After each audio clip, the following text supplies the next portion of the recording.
सरकार के नए बजट को लेकर हर किसी की निगाहें जमी हुई हैं।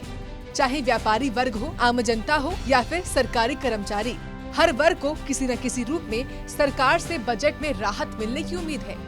वहीं हरियाणा के नारनौल जिले के लोगों की क्या राय है और क्या उम्मीदें हैं, सुनिए। बजट आने वाला है तो मेरी उम्मीद है, व्यापारी सबसे ज़्यादा परेशान रहता है डॉक्यूमेंटेशन से। हर तरह का सरलीकरण व्यापार को बढ़ाने में और व्यापार के साथ साथ देश को बढ़ाने में बहुत मायने रखता है। तो कागजी कार्रवाई और जो आम आदमी के समझ में आए, बजट उस प्रक्रिया में बहुत बड़ा योगदान देता है। तो उम्मीद करता हूं कि जो टैक्स की जो नई पॉलिसी है उसमें काफ़ी सरलीकरण किया है गवर्नमेंट ने। बाकी अभी उसमें और सुधार की गुंजाइश है। अब भी हम चाह रहे हैं कि हमें और कुछ राहतें चाहिए और कुछ ऐसी हो जिसमें छोटे व्यापारी खासकर जिनको राहत मिले। जीएसटी में कई चीज़ों में जीएसटी बहुत ज़्यादा है, मैं चाहूँगा उसमें जीएसटी कम हो। वहीं हरियाणा के सबसे पिछड़े जिले नूंह के लोगों ने बजट से काफी उम्मीदें की हुई हैं। जिले के लोग कह रहे हैं कि सरकार महंगाई पर लगाम लगाए और आमजन को सुविधा दे। बजट में अपने हिसाब से कम छूट मिलनी चाहिए।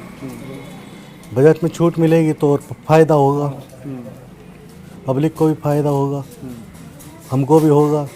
किस तरीके की छूट चाहते हो? अब जैसे हमारा सोने चांदी का काम है, उसमें एक्साइज ड्यूटी में कम होना चाहिए। केंद्रीय बजट से हमारा ये है कि भाई जो हमारे ऊपर टैक्स लगा रखा है वो घटना चाहिए। उसकी हम यही उम्मीद करते हैं इस बार तो मोदी सरकार घटाए इसको, बजट को। पानी का बिल बहुत कम होना चाहिए, जो कि एक बहुत ज़रूरी चीज़ है आम पब्लिक के लिए। और जो टैक्स का दायरा है वो भी बढ़ना चाहिए, टैक्स में रिबेट मिलनी चाहिए। दूसरे जो शिक्षा की बात है, जो शिक्षा में जो प्राइवेट स्कूल है वो ज़्यादा फीस ले रहे हैं और स्टाफ को कुछ नहीं दे रहे हैं। सरकार को स्टाफ के लिए, प्राइवेट स्कूलों के स्टाफ को सैलरी देनी चाहिए कम से कम आधी। भाई जो भी कोई चीज़ है मतलब यानी मंदी होनी चाहिए। ये महंगाई है, बहुत ज़्यादा महंगाई चल रही है। महंगाई मतलब यानी सही मायने में लाई जाए और यानी पब्लिक की सेवा कराई जाए। बता दें, केंद्र की मोदी सरकार के दूसरे कार्यकाल का ये अंतिम बजट होगा और इस बजट से हर किसी को उम्मीदें हैं।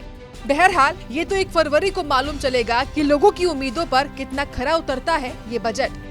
नूंह से अनिल मोहनिया, नारनौल से जोगेंद्र कुमार की रिपोर्ट।